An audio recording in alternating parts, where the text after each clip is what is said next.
ময়দানে brigade parade গ্রাউন্ডে গীতা পাঠ। গীতা আমাদের মনের শান্তি প্রশস্তি আনে। এক গরিব এই যে পাশে দাঁড়িয়ে আছে, এর সঙ্গে আরও তারা প্যাটিস বিক্রি করছে 30 বছর ধরে, কোনোদিন তাদের কেউ বাধা দেয়নি।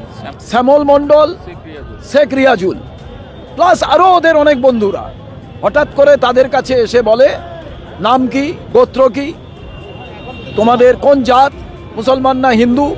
ওদের মুসলমান শুনে একজনকে মারধর শুরু করলো। যে হিন্দু সে হিন্দু বলে তাকে বিশ্বাস করছে না, হেনস্থা করেছেন পুরোভাবে। বলেছে আমার বর্ধমানে বাড়ি। এই যে কাজটা কেন, কাশ্মীরে আপনারা জানেন এই হিন্দু বলে বলে গুলি করেছিল।